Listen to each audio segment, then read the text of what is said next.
जय माता दी। मैं हूँ हेमा भारती और आप देख रहे हैं मेरा चैनल माँ हेमा चैनल।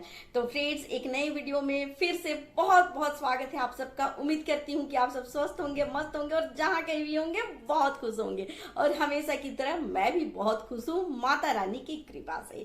तो चलिए फ्रेंड्स, इस वीडियो में जानते हैं कि चैत्र नवरात्रि शुरू होने वाला है। तो नवरात्रि में कौन सी 9 देवियों की पूजा होती है और ये 9 देवियों का क्या महत्व है हमारे जीवन में।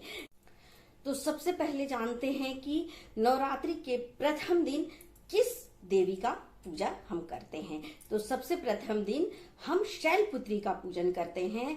शैल से ही आपको समझ में आ गया होगा, शैल मतलब पर्वत होता है, पत्थर होता है। तो पर्वत कौन से? हिमालय पर्वत की पुत्री के रूप में इनको हम पूजन करते हैं। पार्वती माँ के रूप में हम इसे पूजा करते हैं। इसके और इनका बहुत ही ये मतलब सादगी से होती हैं, बहुत ही ये फल देने वाली होती हैं। बहुत ही अच्छा इनके पूजन से हमारा जीवन जो है वो सुखमय होता है। बहुत ही ये लाडली होती हैं, बहुत ही नाजुक होती हैं, सुकोमल होती हैं। इन्हें हमें बहुत प्रेम से पूजा करना चाहिए, शैलपुत्री का। और अपार ये सुख समृद्धि देती हैं। तो इन्हें आपको लाल वस्त्र से लाल से ही आपको देखिए हर पूजा करना है। अगर लाल अड़हुल का फूल चढ़ाएं, लाल वस्त्र चढ़ाएं और इस तरह से पूजा करें। तो ये हो गई प्रथम दिन शैलपुत्री का पूजा होता है। दूसरे दिन होता है पूजा माँ ब्रह्मचारिणी का। तो ये ब्रह्मचारिणी से ही आपको पता चल रहा है कि ये ब्रह्मचर्य होती हैं, तो सुकुंवारी होती हैं। और इनके ब्रह्मचर्य रूप का पूजा अगर करती हैं कुंवारी कन्याएं तो बहुत ही फल देने वाली होती हैं। तो जरूर एक कुंवारी कन्याओं को इनका पूजन करना चाहिए और ये बहुत ही सुख प्रदान करने वाली होती हैं। तो इनका जो स्वरूप है वो बहुत ही मतलब देने वाली है, बहुत अपार फल देने वाले इनका स्वरूप होता है, बहुत सौम्य होता है। और इनके हाथों में देखे होंगे कि एक माला होता है, कमंडल होता है। तो ये ब्रह्मचारिणी है। तीसरे दिन होता है चंद्रघंटा। माँ चंद्रघंटा की पूजन होता है।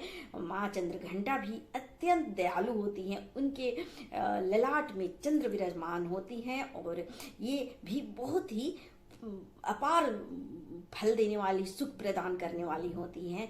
बहुत ही ये दयालु होती हैं। तो ये तीसरा स्वरूप था माँ का चंद्रघंटा का। और चौथा दिन होता है माँ कुष्मांडा देवी का पूजा, जो कि कुष्मांडा से ही आपको समझ में आ रहा होगा कि ब्रह्मांड, पूरे ब्रह्मांड को जिसने बनाया है वो ये देवी है कुष्मांडा देवी, जो कि ये भी बहुत ज्यादा ही मतलब दयालु होती हैं। आपका एक पूजा से ना ये ना जाने अपार अपना हृदय का जो दया है वो आपके सामने रख देती हैं और आपके जीवन को, आपके झोली को खुशियों से भर देती हैं। तो ये थी कुष्मांडा देवी। और पांचवा स्वरूप है स्कंद माता का। इस नाम में ही इतना मतलब शक्ति है, इतना ज्यादा शक्तिशाली स्कंद माता देवी हैं कि इनका जो सिर्फ नाम पुकारता है तो उसका जीवन जो है सो युगों युगों तक सुखी हो जाता है। और ये बहुत जल्द, अगर किसी को पुत्र चाहिए, किसी को धन चाहिए, पुत्र रत्न धन चाहिए, माने संतान अगर चाहिए, तो इस देवी का आप अगर पूजा करते हैं दिल से तो बहुत जल्द आपका गोद भर देती हैं। तो ये है स्कंद माता देवी। और छठा स्वरूप है कात्यायनी देवी। कात्यायनी देवी तो मतलब कहना ही नहीं है। इस माता का तो जो मतलब रूप है, स्वरूप है ना, तीनों लोक में इस माता का मतलब एकदम जय जय गान होते रहता है। और इस माता को जो हृदय से एक बार पुकार लेता है तो वो माता हमेशा के लिए उस अपने भक्त के जीवन में हमेशा के लिए स्थापित हो जाती हैं और फिर उसे किसी भी कष्ट नहीं, कोई भी कष्ट होने नहीं देती है। हर दुख से, हर कष्ट से बचा लेती हैं। इतनी दयालु होती है हमारी कात्यायनी देवी। और फिर सातवां स्वरूप है महाकालरात्रि का, जो कि आप सब जानते हैं कि इनका बड़ा ही रौद्र रूप होता है। पूरा काला इनका शरीर पड़ जाता है। तो लेकिन ये जितना ही ये मन में रौद्र दिखती हैं उतनी ही दयालु है, उतना ही सौम्यता है, उतना ही ये आप पर प्रसन्न अगर हो जाती हैं तो आपका जीवन संवार देती हैं। माँ कालरात्रि बहुत ही दयालु, बहुत ही ज्यादा सौम्य है, बहुत ही नरम दिल की हैं। इनका जो पूजा आवाहन कर लेता है उनका जीवन हमेशा हमेशा के लिए सफल हो जाता है।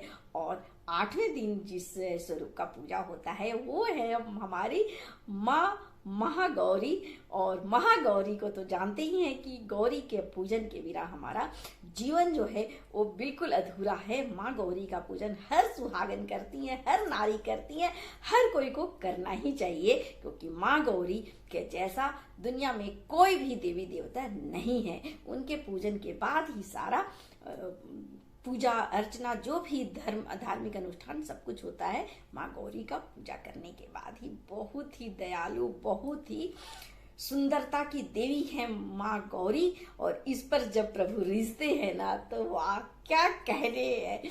तो इस माता को रिझाइए और 16 श्रृंगार चढ़ाइए माँ गौरी को, और आप भी अपने 16 श्रृंगार से माता की कृपा से खूब आनंदित रहें, खूब 16 श्रृंगार करें और प्रसन्नता से आपका जीवन भर जाए। और 9वां दिन है माँ सिद्धिदात्री। तो सिद्धिदात्री का तो क्या कहना, 9 दिन का ये जो स्वरूप है वो पूरा एक साथ आता है सिद्धिदात्री का। और वो पूरे आपका जो उपवास किए हैं, पूरा कष्ट किए हैं, सब का सिद्ध कर देती हैं और 9 रूप में एक साथ समा करके आपके जीवन को, आपके पूजा को, आपके कष्ट को, आपके सब कुछ जितना भी अनंत आपका दुख दर्द है सब हर लेती हैं और आपको सिद्ध कर देती हैं। तो ये थी सिद्धिदात्री। तो आपको पूरा अच्छा से पता चल गया होगा कि नवरात्रि की 9 स्वरूप की 9 देवियां कौन कौन सी हैं। तो इसी के साथ मैं अपने वीडियो को अंत करती हूँ।